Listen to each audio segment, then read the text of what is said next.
Avant qu'East Anglia n'ait des saints et des monastères, avant que ses rois ne soient couronnés dans des salles de pierre ou rappelés dans des lois écrites, il y avait Weir.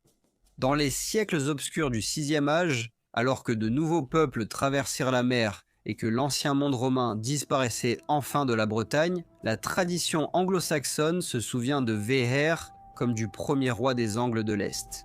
S'il a réellement existé, comme le suggèrent les archives, il a régné en tant que seigneur païen à une époque de colonisation et de lutte, lorsque des migrants venus de Frise et de la péninsule du Jutland méridional ont fondé un nouveau royaume le long des côtes orientales de l'Angleterre.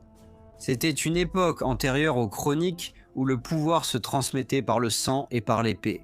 De Weir viendrait Ufé, son fils, qui fonda la maison des Ufferingers, la dynastie royale qui régna sur l'Est Anglie pendant des générations. Sur les terres qui deviendraient le Norfolk et le Suffolk sous les Ufferingers, l'Est Anglie s'élèverait comme l'un des grands royaumes anglo-saxons, ses rois enterrés avec des trésors, ses guerriers immortalisés dans la légende, mais une grande partie de leur histoire s'est perdue avec le temps. Les invasions vikings du IXe siècle et la dissolution des monastères au XVIe siècle ont détruit les bibliothèques où leurs exploits étaient autrefois conservés. Ce qu'il reste, ce sont des fragments, des noms, des lignées, des échos. Un de ces échos subsiste dans l'Historia Brittonum qui nomme Weir, père de Woofer, comme le premier des Woofingers. À partir de cette seule ligne, les historiens font remonter les origines de la dynastie au milieu du VIe siècle, lorsque l'Est Anglie émergea pour la première fois du brouillard en tant que royaume. Voici son histoire. La collection angloise conserve l'une des grandes généalogies royales du monde anglo-saxon, une lignée tissée autant de mythes que de souvenirs. Selon cette tradition, Weir s'inscrit dans une ancienne lignée de pères et de fils. Né de Wilhelm, issu de Herth, Herth de Rodmund, Rodmund de Trigil, Trigil de Titman, Titman de Casser, fils d'Odin, et Casser lui-même remontant à Woden, le dieu de la royauté, de la guerre et du destin. Grâce à cette lignée sacrée, on croyait que le sang du divin coulait directement dans les maisons royales des Angles de l'Est. De Weir naquit Woofer, le fondateur de la dynastie des Woofingers dont le nom résonnerait à travers l'histoire de l'Est Anglie. Les rois Woofingers régneraient plus tard comme seigneurs des rivages de l'Est, leur autorité liée non seulement à la terre et à l'épée, mais aussi à un souvenir soigneusement préservé de leur descendance des dieux et des héros. Si Weir est accepté comme le véritable fondateur de la dynastie, alors c'est durant cette période que le pouvoir de la famille s'est solidement enraciné en East Anglia. Avant cela, leurs ancêtres appartenaient probablement à un monde brumeux de souverains semi-légendaires, peut-être issus de patries continentales ou scandinaves, où des rois angliens et géates régnaient autrefois de l'autre côté de la mer du Nord. Weser se tient à l'aube de la dynastie, un chef parmi les nouveaux arrivants qui ont traversé la mer vers l'Angleterre. Il était presque certainement un roi, ou du moins un grand chef du peuple dont il était issu, portant une autorité acquise par la lignée, la guerre et le commandement. Pourtant, la terre d'origine de Weir restait voilée d'incertitudes, et de cette incertitude naissent des traditions rivales. Certains érudits situaient sa patrie dans le sud du Jutland, parmi les peuples angliens du nord continental, d'autres placent ses origines encore plus loin, au-delà des eaux froides de la Baltique. Selon cette perspective, les Angles de l'Est sont identifiés aux Geats, un peuple germano-nordique qui vivait autrefois dans ce qui est aujourd'hui le sud de la Suède, célèbre dans la légende pour ses rois guerriers. Pendant un temps, les richesses découvertes à Sutton Hoo semblaient donner un poids considérable à cette revendication nordique. L'épée, le casque et le grand bouclier provenant de l'inhumation du navire étaient considérés comme de très anciens héritages des Woofingers, apportés de Suède par-delà la mer au début du VIe siècle. Des trésors qui témoigneraient d'une maison royale nouvellement transplantée, mais farouchement attachée à sa patrie ancestrale. Cependant, une étude plus approfondie a atténué cette certitude. On pense désormais largement que ces objets ont été fabriqués en Angleterre même, peut-être inspirés par des styles scandinaves, plutôt que d'avoir été importés des côtes scandinaves. En conséquence, la question de leurs véritables origines reste ouverte. Le nom Wéher lui-même porte une résonance discrète mais puissante dans le monde de la légende héroïque. De nombreux chercheurs l'ont considéré comme une forme abrégée et familière du nom. Witsdan, le guerrier de Beowulf et père du jeune héros Wiglaf, dont la loyauté surpasserait toutes les autres à la fin tragique du poème. Une telle identification placerait Wéher parmi l'élite du Nord, un homme façonné par la politique et les vendettas sanglantes des rois Skilfing, dont le monde est rappelé par Beowulf à travers des éclairs de violence et de splendeur. Dans cette perspective, Wéher n'aurait pas été un simple chef migrant, mais une figure de noble lignée, qui portait avec lui le prestige d'une dynastie scandinave. Lorsqu'il a traversé la mer vers l'Est-Anglie, ce lien renforce également le lien longtemps soupçonné entre les Wofingers de l'Est-Anglie et la maison royale suédoise.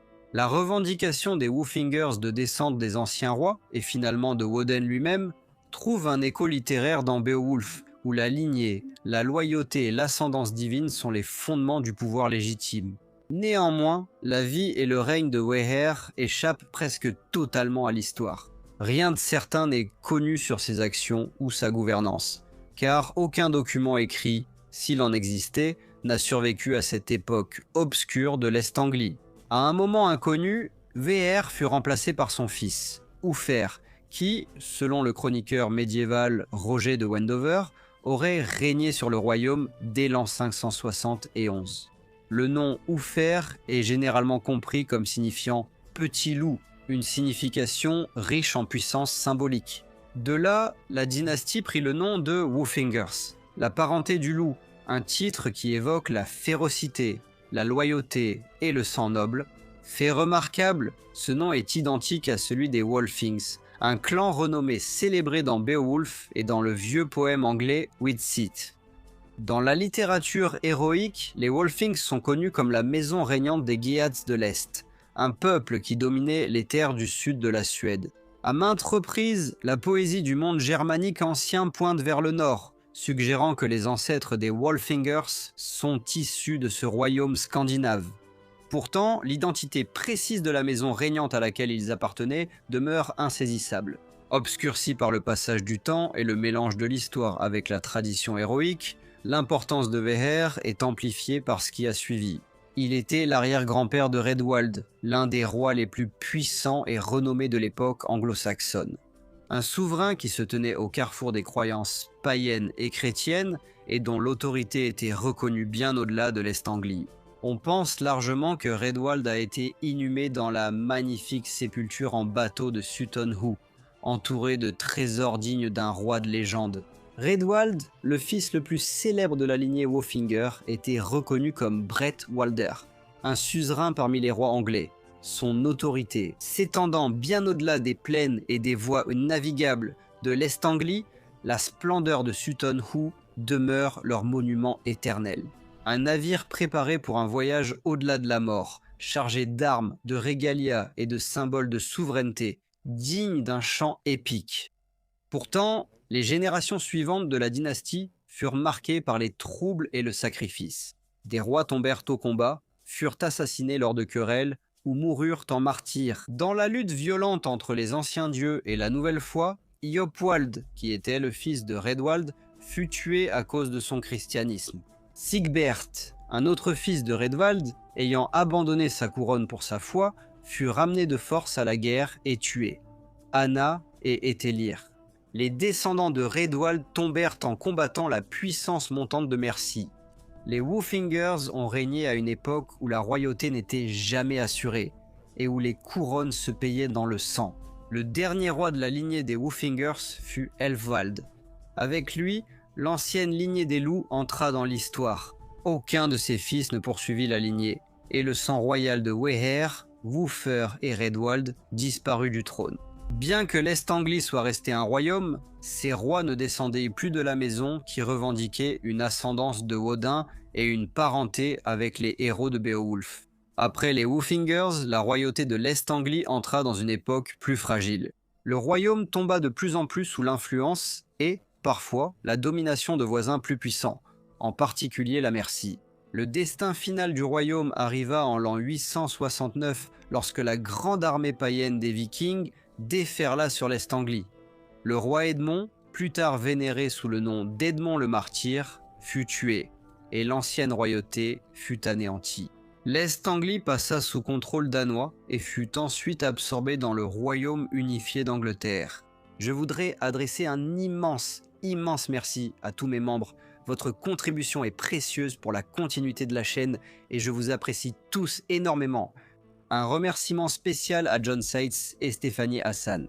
J'espère que vous avez tous apprécié la vidéo. Si c'est le cas, n'oubliez pas de liker, de vous abonner et de partager. Et je vous retrouve très bientôt pour un autre épisode de History Profiles.